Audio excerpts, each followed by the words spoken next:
हरे कृष्णा। श्रील प्रभुपाद की जय।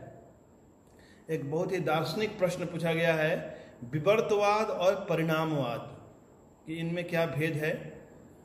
तो सृष्टि के समय या यूं कहें कि सृष्टि तत्व का निर्माण कैसे हुआ है, जगत की उत्पत्ति कैसे हुई है, इसकी व्याख्या कई दार्शनिकों ने की है। विशेष रूप से श्रीपाद शंकराचार्य ने जिस सिद्धांत को प्रस्तुत किया उसे विवर्तवाद कहते हैं, और श्रीपाद रामानुजाचार्य ने जिस सिद्धांत का प्रतिपादन किया उसे परिणामवाद कहते हैं। तो सबको पता है कि सभी कारणों के परम कारण कौन है? श्री कृष्ण है, जिन्हें परमात्मा नाम से और ब्रह्म नाम से भी जाना जाता है। तो यदि हम ब्रह्म, क्योंकि शास्त्रों में श्री कृष्ण का नाम बहुत अधिक उल्लेख नहीं है, लेकिन परमात्मा ब्रह्म जो परम सत्ता है तो इस नाम से संबोधित किया गया है। तो यदि हम ब्रह्म को परम कारण मानते हैं तो ब्रह्म से सृष्टि हुई है। तो जो विवर्तवाद को मानने वाले हैं श्रीपाद शंकराचार्य कहते हैं कि ब्रह्म से ये जो जगत की सृष्टि हुई है, ये जगत ब्रह्म का विवर्त है। विवर्त यानी कि आभास है। ब्रह्म सत्य है, जगत मिथ्या है। तो ब्रह्म ही वास्तविक सत्य है, उसी की सत्ता है, और जो कुछ दृश्यमान है ये सब क्या है? प्रतीति मात्र है, इसका कोई वास्तविक अस्तित्व तो है ही नहीं, एक भ्रम है ये।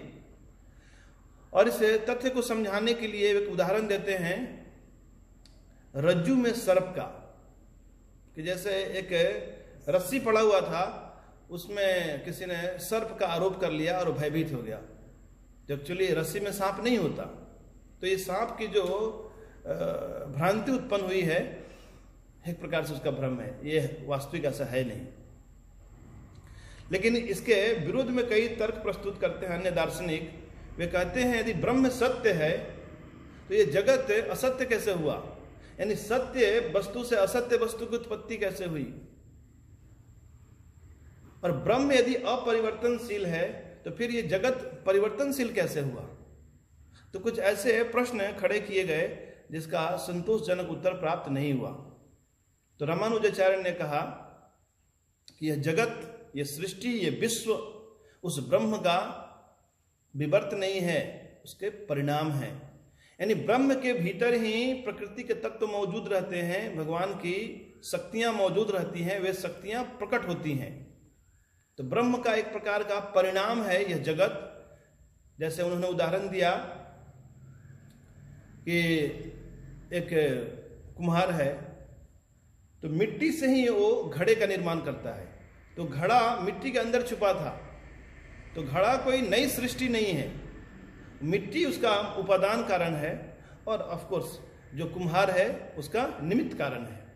तो ऐसे ही ब्रह्म इस सृष्टि के उपादान कारण भी हैं, और ब्रह्म ही, हालांकि श्रीपाद रामानुजाचार्य उस ब्रह्म को ही ईश्वर कहते हैं। वे कहते हैं ईश्वर है, क्योंकि ऐसा ब्रह्म सगुण है, उसके अंदर कई अद्भुत गुण हैं।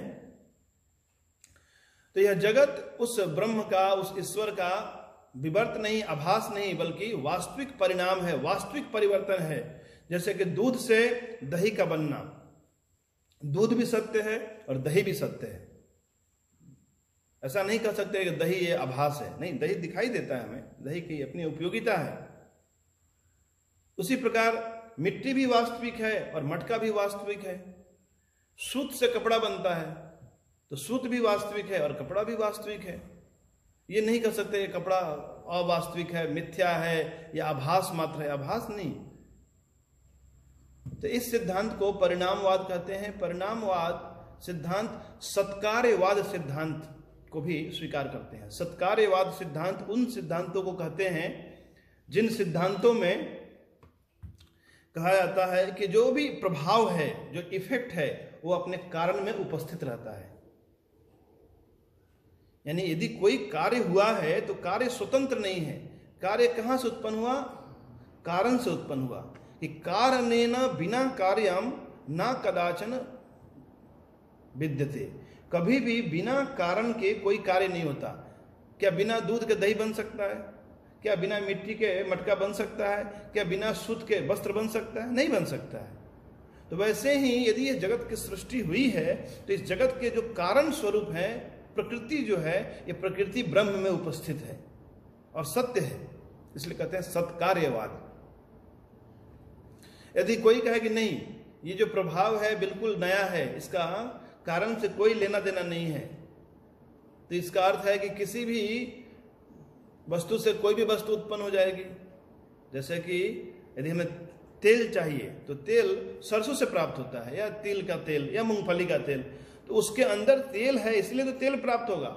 नहीं तो यदि किसी भी वस्तु में यदि पहले से जो प्रभाव है उसके भीतर मौजूद नहीं है, तेल मौजूद नहीं है, तो फिर कंकड़ को पीसने से भी तेल निकल जाएगा। तो हर वस्तु से हर वस्तु प्राप्त नहीं होती है। जो भी वस्तु है वो अपने अव्यक्त अवस्था में अपने कारण में उपस्थित रहती है। तो ये सृष्टि यदि एक प्रभाव है भगवान का, ब्रह्म का, ईश्वर का, तो ये एक सृष्टि अव्यक्त अवस्था में ब्रह्म के भीतर उपस्थित रहती है। और जब जगत की सृष्टि होती है तो ये जगत की सृष्टि वास्तविक सृष्टि है, पर हाँ ये अनित्य है, नित्य काल तक सृष्टि नहीं रहती। तो ईश्वर को कहते हैं जगदीश, इस ब्रह्मांड में जो भी दृश्यमान इसे कहते हैं जगत, और एक भगवान की एक अन्य परा प्रकृति है उसे कहते हैं जीव शक्ति। तो जीव जगत जगदीश। तो ये है संक्षेप में विवर्तवाद और परिणामवाद में क्या भेद है। जगत गुरु श्रील प्रभुपाद की जय।